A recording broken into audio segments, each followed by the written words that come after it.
Stepstone presenting Vira, truly independent AI homes, 0% no other charges. போரூருக்கே இது புதுசு at Kattupakkam Porur.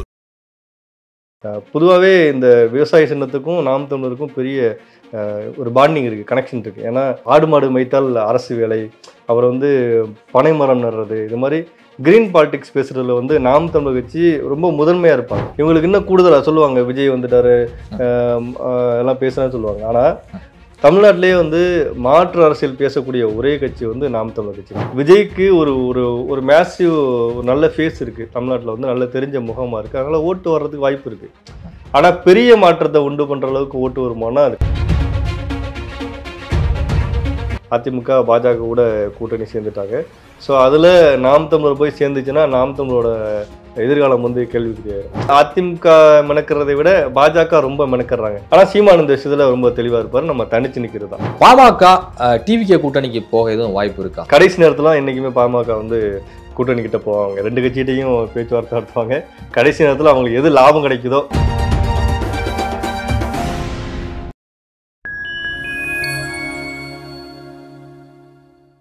Fine time மீடியாளர்களுக்கு வணக்கம். நான் உங்கள் செங்குகன். நம்ம சிறப்பு நிகழ்ச்சியில் நம்மோடு இணைந்திருக்கிறார் ஊடகவியலாளர் திரு லகரம் பிரபாகரன் அவர்கள். வணக்கம். வணக்கம். எப்படி இருக்கீங்க? நல்லா இருக்கும். சமீபத்தில் நாம் தமிழர் கட்சிக்கு அஃபிஷியலா தேர்தல் ஆணையம் ஒரு அறிவிப்பானை வெளியிட்டிருக்கு. என்ன அப்படின்னா, நாம் தமிழர் கட்சிக்கு விவசாய சின்னம், அதாவது ஏறு உழவு விவசாய சின்னம் ஒதுக்கப்பட்டிருக்கு. ஏற்கனவே கடந்த முறை அப்ளை பண்ணியிருந்தாங்க, ஆனால் அப்போ அவங்களுக்கு கிடைக்கல. கடைசியில் மைக் சின்னம் தான் கிடைத்திருந்தது. ஆனால் அந்த மைக் சின்னத்தை வச்சு 8% ஓட்டை வாங்கி நாம் தமிழர் கட்சி ஒரு மாநில கட்சியாக அங்கீகாரம் பெற்றது. தற்போது மீண்டும் விவசாய சின்னம் கிடைத்திருப்பது அந்த கட்சிக்கு ஒரு மிகப்பெரிய அளவில் ஓட் பர்சன்டேஜ் இன்க்ரீஸ் பண்ணுமா? இப்போ நீங்கள் அந்த கேள்வி கேட்ட கேள்வியிலே முக்கியமான விஷயம் என்னென்னா, அவங்களுக்கு விவசாய சின்னம் கிடைக்காம திடீர்னு விவசாய சின்னம் இல்லாமல் போய் மைக் சின்னத்தை அவங்களுக்கு பெற்று அதை கூட வச்சுக்கிட்டு கூட அவங்க அங்கீகரிக்கப்பட்ட கட்சியாக பாராளுமன்ற தேர்தலில் வாங்கியிருக்காங்க. இப்போ கடந்த பாராளுமன்ற தேர்தல் என்னென்னா, யார் பிரதமராக ஆகணுங்கிறது தான் அங்கே யார் அதுக்கு தான் ஓட்டு போடுவாங்க. மோடியா ராகுலா அப்படின்னு தான் இருப்பாங்க. ஆனால் நாம் தமிழர் கட்சி அப்படி யாரையும் நாங்கள் இவங்களை பிரதமர் இவங்களை ஆதரிக்க போகிறோம், நாங்கள் இந்த பிரதமருக்கு ஆதரிக்க போகிறோம், 3வது அணி 4வது அணி அப்படி கூட நாங்கள் ஆதரிக்க போகிறோம் கூட சொல்லலை. அவங்க கொடுக்கப்பட்ட விவசாய சின்னம் அவங்களுக்கு கிடைக்கல. அந்த சின்னத்தை அந்த நேரத்தில் கடைசி நேரத்தில் அவங்களுக்கு மைக் சின்னம் அறிவிக்கப்பட்டுச்சு.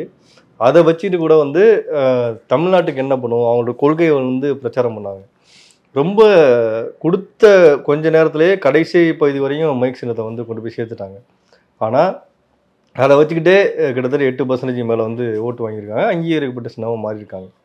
அப்போ அவங்களுக்கு விவசாய சின்னம் அந்த நேரத்தில் இருந்துச்சுன்னா, அந்த பாராளுமன்ற தேர்தலே இருந்துச்சுன்னா, எப்படியும் அவங்களுக்கு ஒரு 12லேருந்து ஒரு 16% வரை வந்திருக்கும். ஏன்னா எல்லாருக்கும் தெரிஞ்ச முகம். ஏன்னா விவசாய சின்னத்தை வச்சு 2 தேர்தல் பங்கெடுத்துட்டாங்க. 2019, 2021 தேர்தல் பங்கெடுத்துட்டாங்க. அதனால் இது நாம் தமிழர் கட்சியோட அங்கீகரிக்கப்பட்ட சின்னம் அப்படிங்கிற மக்கள் மனசுல ரெஜிஸ்டர் ஆகிடுச்சு. நாம் தமிழர் கட்சியில் உள்ளவங்களுக்கும் இதுதான் நம்மளுக்கு சின்னம் போல் அப்படிங்கிற மாதிரி அவங்களுக்கு ஒரு பதிவு வந்துருச்சு. தொடர்ந்து நம்ம இந்த சின்னத்திலே போட்டிட்டு வர்றதுனால தேர்தல் ஆணையம் நமக்கு ஒதுக்கிட்டாங்கிறதுனால அவங்க சென்டிமெண்ட்டாக இந்த சின்னத்துக்கு அடாப்ட் ஆகிட்டாங்க. பொதுவாகவே இந்த விவசாய சின்னத்துக்கும் நாம் தமிழருக்கும் பெரிய ஒரு பாண்டிங் இருக்குது, கனெக்ஷன் இருக்குது. ஏன்னா ஆடு மாடு மேய்த்தால் அரசு வேலை, அவர் பனை மரம் நடுறது, இது மாதிரி கிரீன் பாலிடிக்ஸ் பேசுகிறதுல நாம் தமிழர் கட்சி ரொம்ப முதன்மையாக இருப்பாங்க. அவங்க மற்ற கட்சிகள் பேசுகிற இலவச திட்டங்கள் அப்படி இல்லாமல் மண் சார்ந்து மக்கள் நலன் சார்ந்து விவசாயம் சார்ந்து உள்ள திட்டங்கள்லாம் இருக்கிறனால அவங்களுக்கு இந்த விவசாயிங்கிறது ரொம்ப சென்டிமெண்ட்டாக அடாப்ட் ஆகிடுச்சு. அப்போ இந்த விவசாய சின்னத்தை அவங்களுக்கு அந்த தேர்தலில் எடுக்கலைங்கிறது ஒரு வருத்தமாக இருந்தாலும், ஆனால் மைக் சின்னத்தை வச்சு அவங்க ஒரு அங்கீகரிக்கப்பட்ட கட்சியாக வந்ததில் இனிமேல் வரப்போகிற தேர்தலில் அவங்களுக்கு விவசாய சின்னம் தான் உறுதியாக அவங்களுக்கு அங்கீகரிக்கப்பட்ட கட்சியாக மாறினாலும் அவங்களுக்கு உறுதியாகிடுச்சு. அப்போ ரொம்ப உற்சாகமாக வேலை செய்வாங்க. ஏன்னா நானே நிறைய பேரை பார்த்துருக்கேன், நாம் தமிழர் கட்சி இல்லாதவங்களே நாம் தமிழர் கட்சிக்கு இந்த சின்னம் விவசாய சின்னம் கொடுத்துருக்காங்க, விவசாய சின்னம் எனக்கு பிடிக்கும், நானும் ஒரு விவசாயி தான், அதனால நான் ஓட்டு போகிறேன்னு சொல்லி சென்டிமெண்ட்டாகவே நிறைய பேர் ஓட்டு போட்டிருக்காங்க கடந்த தேர்தலில். அப்போ இந்த தேர்தலையும் அது எதிரொலிக்கும். அதுவும் வரப்போகிற சட்டமன்ற தேர்தல் இவங்களுக்கு இன்னும் கூடுதலாக சொல்லுவாங்க, விஜய் வந்துட்டாரு எல்லாம் பேசுகிறான்னு சொல்லுவாங்க. ஆனால் தமிழ்நாட்டிலே மாற்று அரசியல் பேசக்கூடிய ஒரே கட்சி நாம் தமிழர் கட்சி தான்.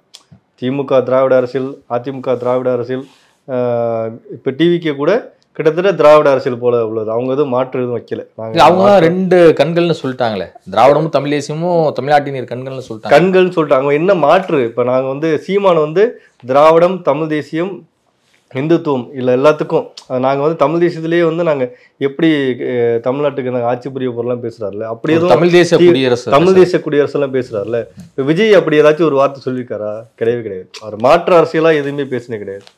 அப்ப சீமான் மாற்று அரசியல் பேசுறது வந்து 2026 சட்டமன்ற தேர்தலில் வந்து பெரிய அளவில் எதிரொலிக்கும். அதுவும் இந்த சின்ன வந்தது உங்களுக்கு வந்து பெரிய ப்ளஸ்ஸாக மாறும். அது இந்த 8%ங்கிறத விட 16% கூட வரதுக்கு வாய்ப்பு இருக்கு. ஏன்னா எல்லா கட்சியும் வந்து தேர்தலுக்கு முன்னாடி ஒரு மாதத்துக்கு முன்னாடி தான் வந்து வேட்பாளர் அறிவிப்பாங்க, தேர்தல் வேலையை ஆரம்பிப்பாங்க. ஆனால் நாம் தமிழர் கட்சி இப்பயே வந்து எல்லா தொகுதிகளையும் வந்து கலந்தாலோசனை போட்டு அவங்க வந்து ஒவ்வொரு தொகுதி வேட்பாளர் இவங்க தான் அப்படின்னு சொல்லி அறிவிச்சிட்டு வேலையை பார்த்துட்டு இருக்காங்க. இப்போ சமீபத்தில் கூட பார்த்துருப்பீங்க, வேதனை இடுமான கார்த்தியை வந்து அறிவிச்சிருக்காங்க. அதே போல் ஒவ்வொரு தொகுதியும் அறிவிச்சிட்டு வந்துட்டு இருக்காங்க. அப்போ இப்போலேருந்தே அவங்க வந்து வேட்பாளர் அறிவிச்சிட்டாங்க, சின்னத்துக்கு தான் வெயிட் பண்ணியிருந்தாங்க. இப்போ சின்னம் கிடைச்சிச்சு. அப்போ சின்னம் கிடைச்சதுனால இப்போ எங்கே பார்த்தாலும் தேர்தல் பரப்புரையை வந்து அவங்க ஆரம்பிச்சிருவாங்க. அப்போ அவங்களுக்கு வந்து ரொம்ப அதிகமாக ஓட்டு வாங்குறதுக்கு வாய்ப்புகள் இருக்கு. நீங்கள் குறிப்பிடுவது போல முதற்கட்டமாக 25 தொகுதிகளுக்கு வேட்பாளர் அறிவித்திருக்கிறார். குறிப்பாக அக்கட்சியில் முக்கிய நிர்வாகிகள் கூடிய இன்பாரம் கார்த்தி வேதாரண்யம் நிற்கிறாரு, 1000 விளக்கில் இயக்குனர் களஞ்சியம் அவர்கள் நிற்கிறாரு, கும்மிடிப்பூண்டியில் ஸ்ரீதர் நிற்கிறாரு, இன்னும் பலர் வந்து வேட்பாளர் அறிவிக்கப்பட்டிருக்காங்க.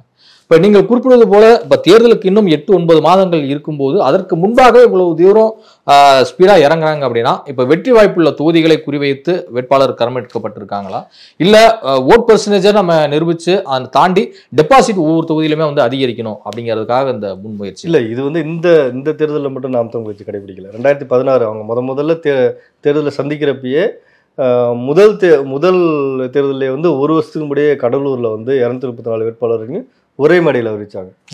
ஸோ அதனால் வந்து இது வந்து நாம் தமிழர் கட்சிக்கு பழக்கம். ஒரு வருஷத்துக்கு முன்னாடியே வேட்பாளர்கள் அறிவித்து வேலை பார்க்க சொல்கிறது பழக்கம். இது மற்ற கட்சிகளுக்கு இவங்க வந்து முன்னாடியே அறிவித்து எல்லா வேலையும் பார்க்க ஆரம்பிச்சிருவாங்க. அதை நோக்கி தான் சீமானவர்கள் போயிட்டுருக்காரு. அப்போ நீண்ட காலமாக அங்கே வேலை பார்த்தீங்கன்னா இவர் தான் வேட்பாளர் அறிவிச்சிட்டா மக்களுக்கு வந்து ரிஜிஸ்டர் ஆயிரும் தெரிஞ்சிருங்கிறதுக்காக தான் இந்த வேலையை பார்க்குறாரு. அப்போ இது வந்து ஒரு அவங்களுக்கு அவங்களோட பிரச்சார யுக்தியில் இது ஒரு யுக்தி. அப்போ இது கண்டிப்பாக ஈடுபடும். இந்த ஈடுபடுறதுனால மற்ற கட்சிகளுக்கு வந்து கொஞ்சம் சிரமமாக தான் இருக்கும். ஏன்னா இவங்க முன்னாடியே வேலை பார்த்து போயிட்டு இருக்காங்க. அதாவது டிவிக்கு எல்லாம் இவங்களை எதிர்கொள்வது ரொம்ப கஷ்டம். கட்சி தொடங்கிய ஓராண்டில் வந்து விஜய்க்கு வந்து மக்கள் மத்தியில் பெரும் செல்வாக்கு கூடியிருக்கிறது அப்படின்னு சொல்லிட்டு சமீபத்தில் வெளியான ஒரு சர்வே வந்து சொல்லுது. அந்த நிறுவனம் வந்து மும்பையில் இருக்கக்கூடிய ஒரு நிறுவனம். அவங்க நடத்தின சர்வேயில் வந்து விஜய்க்கு இவ்வளவு தொகுதிகள் கிடைக்க வாய்ப்பு இருக்கு அப்படிங்கிறதெல்லாம் இதெல்லாம் வந்து போட்டிருக்காங்க. இந்த சர்வேவை நீங்க எப்படி பாக்குறீங்க ஒரு ஊடகவியலாளர்? இது விஜயை பத்தி சமீபத்தில் வந்த கருத்து கணிப்பு, அந்த நிறுவனம் நடந்த கருத்து கணிப்பு அப்படிலாம் சொல்லி போடுறாங்க. சில மாதங்களுக்கு நடத்தினாங்க. ஆமா, இது மாதிரி எல்லாம் பேசுறாங்கன்னு வச்சுங்களேன். விஜய்க்கு ஒரு மேசிவ் ஒரு நல்ல ஃபேஸ் இருக்கு தமிழ்நாட்டில், வந்து நல்ல தெரிஞ்ச முகமா இருக்கு. அதனால ஓட்டு வர்றதுக்கு வாய்ப்பு இருக்கு. ஆனா பெரிய மாற்றத்தை உண்டு பண்ற அளவுக்கு ஓட்டு வருமானா அது கஷ்டம். ஏன்னா விஜய் வந்து ஒரு பெரிய மாற்றத்தை பேசக்கூடிய ஒரு அரசியல் புரட்சியாக பேசக்கூடிய ஆள் கிடையாது. அப்படி இது வரைக்கும் அவர் பேசுனது கிடையாது.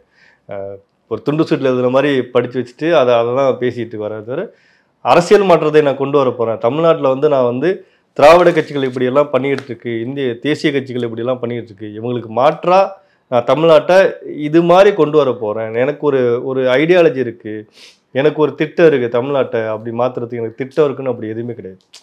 திமுக பிடிக்கல, அதிமுக பிடிக்கல, நீ இந்த கட்சியில சேர்ந்துக்கலாம் அப்படிங்கிற மாதிரி தான் அவரோட திட்டம் இருக்குது.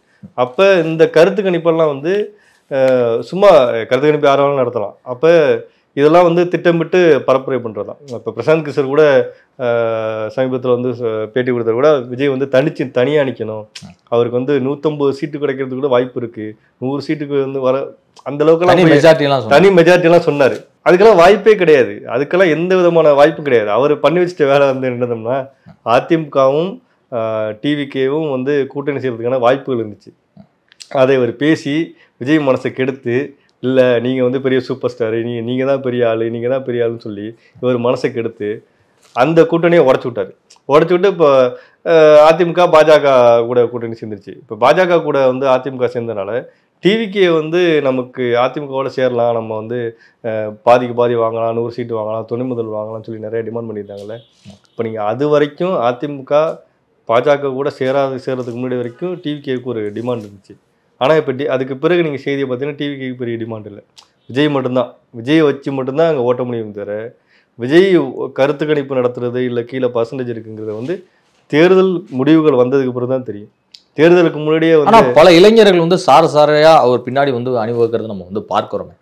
கோவையில் நடந்த கூட்டமா இருக்கட்டும், மதுரையில் நடந்த அந்த ரோட் ஷோவா இருக்கட்டும், கொடைக்கானல்ல எல்லா மக்களும் திரண்டு வரல. இதே கோயம்புத்தூர்ல நயன்தாராவுக்கு கூட்டின கூட்டம் எல்லாருக்கும் தெரியும். இது மாதிரி எல்லாருக்குமே எல்லா நடிகர் நடிகைகள் யாரு வந்தாலும் கூட்டம் கூடுவாங்க தான். கட்சியா அது வந்து ஸ்ட்ராங்கா கீழே வரையும் பில்ட் ஆயிருக்கான்னா கிடையாது. மாவட்ட செயலாளர் போறதுக்கே அவங்க திணறாங்க. ஒவ்வொரு 60,000 பூத் கமிட்டி கிட்ட போட்டோம் அப்படின்னு சொல்லி அவங்க சொல்லும் போது கிட்டத்தட்ட ஒரு 75% கிட்டத்தட்ட ஊருக்கு ஒருத்தர் நியமிக்கலாம். ஊருக்கு ஒருத்தர் ஒருத்தர் நியமிக்கலாம். ஒரு கிளைன்னா அந்த கிளைக்கு 10 பேர் இருக்கணும். அப்படி கிளைக்கு 10 பேர் இருக்காங்கன்னா கிடையாது. ஆனா திமுகல ஒரு கிளைனா ஒரு ஊர்ல வந்து ஒரு ஊருக்கு அவங்க கிளை கிடையாது. அந்த ஊர்லயே ஒரு தெருவுக்கு ஒரு கிளை வச்சிருப்பாங்க. இப்ப உதாரணத்துக்கு ஒரு வள்ளுவர் தெருன்னா வள்ளுவர் தெருல ஒரு கிளை வச்சு அதுக்கு ஒரு கிளை பொறுப்பாளர் சொல்லி வச்சிருப்பாங்க. ஆனா இவங்க வந்து ஒரு ஊருக்கு ஒருத்தரை நியமிச்சுட்டு நாங்க வந்து பூத் கமிட்டிக்கு ஆள் வச்சுட்டோம் அப்படின்லாம் சொல்றாங்க. ஆனா கிரவுண்ட்ல அவங்களோட ஆக்டிவ் இருக்குல்ல, அவங்க வந்து இன்னும் அரசியலுக்கு இன்னும் தயாராகணும். அதே போல் வந்து போராட்டத்தில் ஈடுபடுறதுக்கு பிறகு போலீஸ் வந்து நார்மலாக சும்மா அரெஸ்ட் பண்ணிட்டு ஈவினிங் விட்டுருவாங்க. அதுக்கெல்லாம் பயந்து ஓடக்கூடாது. அதே போல் விஜயை பார்க்க போகும்போது ஒரு பையன் வந்து இல்லைண்ணா நான் போலீஸ் வந்து இதை வண்டி சாவி பிடுங்கோனே வந்து நான் வீட்டுக்கு போயிட்டு இருந்தேன் அப்படின்னு சொல்லி அந்த இதெல்லாம் எதிர்கொள்றதுக்கு வந்து கிரவுண்ட் லெவலில் டிவிகே கட்சியினர் தயாராக இருக்காங்கன்னா அதெல்லாம் கிடையாது. அப்பங்கும்போது இந்த ஓட் பர்சன்டேஜ் வந்து சும்மா ஒரு ஜிம் அந்த இது பண்ணுறதா ஒரு ஜிம்பாலி காட்டுறது தான், அவ்வளோதான், வேற ஒன்றும் கிடையாது. அப்போ இவருக்கு இருக்குன்னு இந்த மார்க்கெட்டிங் கம்பெனியை வந்து விஜய் நம்புறாரு. இது போல் இன்ஃப்ளூயன்சரை வச்சு வெளியில் வந்து நாங்கள் பெருசாக இருக்கணும்னு சொல்லி நம்புறது, சும்மா ஒரு கார்பரேட் கம்பெனி மாதிரி தான் இதை எடுத்துகிட்டு போகிறாரு. அது வந்து பலூன் மாதிரி தான், எங்கே எப்போனாலும் வெடிக்கும், எப்போனாலும் அது வந்து ஊதி பெருசாக்கிட்டு இருக்காங்களே, அது எப்போனாலும் ஒரு சின்ன ஹோட்டல் இது ஒன்றுமே கிடையாதுங்க போல் வெடிக்கும். மக்கள் நீதி மையத்துக்கு கமல் போனப்போ கூட அவ்வளோ கூட்டம் கூடிச்சு, அவ்வளோ மக்கள் இது பண்ணாங்க. கிட்டத்தட்ட 3-4% பெரிய மாநாடு நடந்துச்சு. 3-4% ஓட் பர்சன்டேஜ் கூட வாங்கினாங்க. ஆனால் அடுத்த தேர்தலில் வெளியே அவ்வளோதான். இதுதான் என்னன்னா விஜய் என்ன பண்ணுவார், கீழே இறங்கி வேலை செய்வாரா, அந்த கட்சியினருக்கு தயாராக இருப்பாங்களாங்கிறது தான் விஷயமே. இந்த கருத்து கணிப்பெல்லாம் சும்மா வந்து பூடா வருவது தான். கருத்து கணிப்பு யார் வேணாலும் விடலாம், என்ன வேணாலும் பண்ணலாம். திமுக தான் கருத்து கணிப்பு விடும், அதிமுக தான் கருத்து கணிப்பு விடும். எல்லாருமே கருத்து கணிப்பு ஆளாளுக்கு அவங்கவுங்க ஃபேவரான ஆட்களை வச்சு வெளியிடுவாங்க. அது யார் என்னன்னு யார்கிட்ட எடுத்தாங்கன்னு கூட இது வரைக்கும் நமக்கு தெரியாது. அதிமுக பொதுச் செயலாளர் எடப்பாடி பழனிசாமி அவருடைய பிறந்தநாளுக்கு நாம் தமிழர் கட்சியின் தலைமை ஒருங்கிணைப்பாளர் சீமான் அவர்கள் வாழ்த்து தெரிவித்திருக்கிறார். வாழ்த்து பரிமாற்றம் என்பது வந்து பார்த்தீங்கன்னா தமிழ்நாட்டு அரசியலில் நடக்கக்கூடிய ஒரு நல்ல ஒரு விஷயம்தான், ஒரு நாகரிக அரசியல் பண்பாடு தான். ஆனால் அதே சமயம் சீமான் அவர்கள் இந்த முறை வாழ்த்திய போது வந்து பார்த்தீங்கன்னா பர்டிகுலரா எடப்பாடி பீரியட்ல என்னென்னலாம் செஞ்சிருக்காங்க, நான் என்னென்ன கோரிக்கையெல்லாம் முன் வச்சு அதெல்லாம் செஞ்சிருக்காரு அப்படிங்கிற ரீதியெல்லாம் வந்து குறிப்பிட்டு வாழ்த்து தெரிவிச்சிருக்காரு.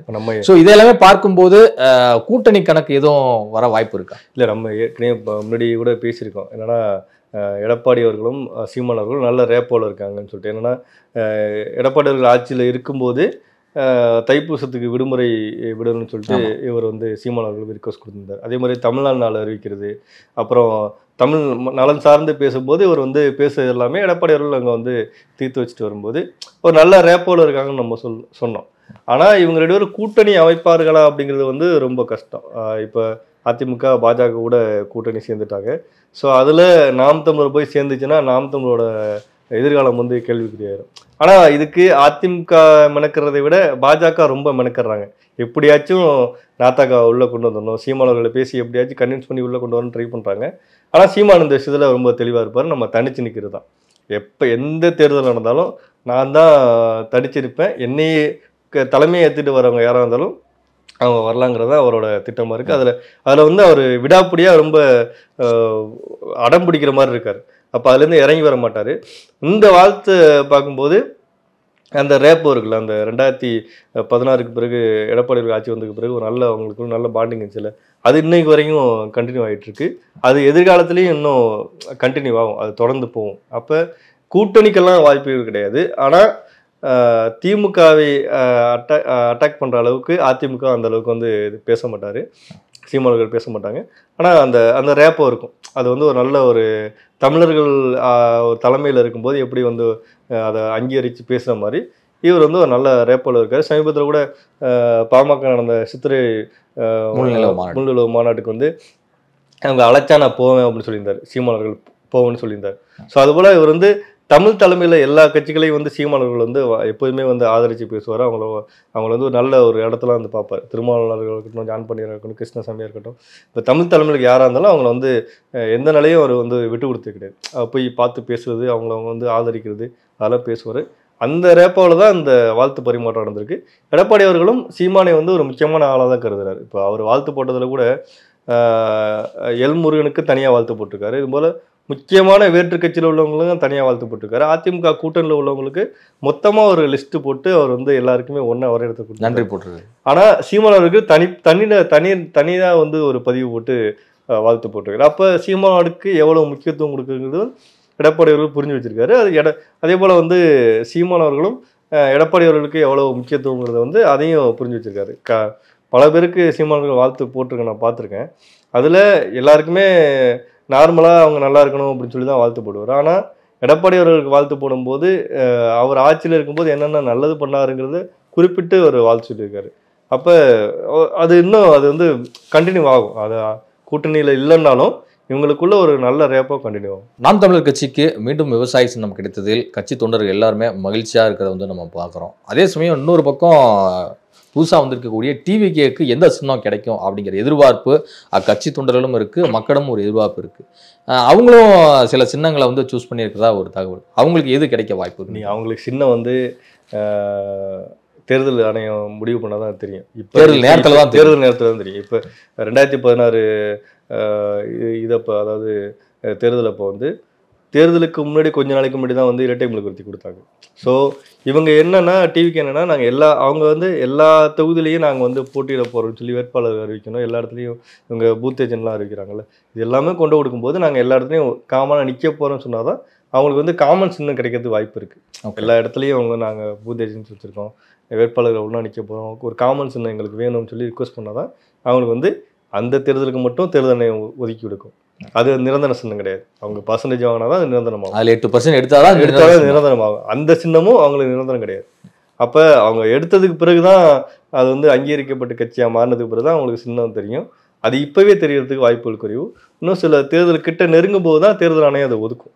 அப்போ ஒதுக்கும் போது தான் அவங்களுக்கு தேவையான சின்னம் கிடைக்கும். அவங்க என்ன எதிர்பார்த்த சின்னம் என்ன தேவையோ இல்லை யானை சின்னமோ அவங்களுக்கு என்ன தமிழ்நாடோட கனெக்ட் ஆகிற என்ன சின்னம் எதிர்பார்க்கணும் அது கிடைக்கிறதுக்கு வாய்ப்பு இருக்கு. பாமக டிவிகே கூட்டணிக்கு போக எதுவும் வாய்ப்பு இருக்கா? ரெண்டு பேருமே ஒரு என்ன முடிவெடுக்க முடியாத சூழலில் தானே இருக்காங்க. பாமகவும் திமுக பக்கம் போவோமா இல்லை அதிமுக பக்கம் போவோமா அப்படிங்கிற மாதிரி சூழலில் இருக்காங்க. பாமகவில் ராமதாஸ் அவர்களுக்கு வந்து திமுக பக்கம் கூட்டணி போகணும்னு இருக்குது. அன்புமணிக்கு வந்து இல்லை நம்ம பிஜேபி சீட்டு அதிமுக கூட்டணி போனால் நமக்கு எம்பி சீட்டு கன்ஃபார்ம் ஆயிரும். இப்போ ஒரே மேடையில் ரெண்டு பேருமே வேற மாதிரி பேசி வேற மாதிரி அவங்களுக்குள்ளே கருத்து முரண்பாடு இருக்குது. இப்போ ராமதாஸ் பேசுனது வந்து அன்புமணிக்கு பேசுன மாதிரி தான் இருக்குது.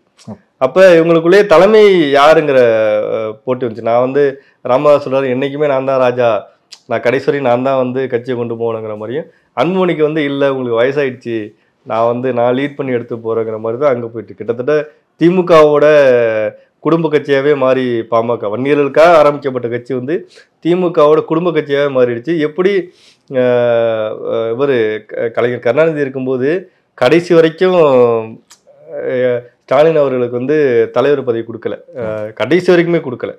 அப்போ செயல் தலைவர் அப்படி இப்படின்னு சொல்லி தான் கொடுத்தாங்க தவிர முக்கியமான பொறுப்புகள் எதுவுமே வந்து முக்கியமான முடிவுகள் கடைசி வரைக்கும் இறக்குற வரைக்கும் கருணாநிதி அவர்கள் தான் முடிவெடுத்தார். அதை தான் ராமதாஸ் அவர்கள் கடைசி வரையும் பின்பற்றுவார். நம்ம முடிவெடுக்கிறதா, நீ என்னை விட நீ வந்து லீடராக ட்ரை பண்ணாலும் என்னோட சீனியாரிட்டிக்கு என்னோட எக்ஸ்பீரியன்ஸுக்கு நான் தான் இந்த கட்சியை லீட் பண்ணி எடுத்து போகிறேன். அந்த மேடையில் அவங்க பேசிக்கிட்ட விதத்தில் நம்ம புரிஞ்சிக்க வேண்டியது. அப்போ ராமதாஸ் தான் அங்கே எல்லாமே. இப்போ ராமதாஸை மீறி அன்புமணியால் எதுவுமே பண்ண முடியாது.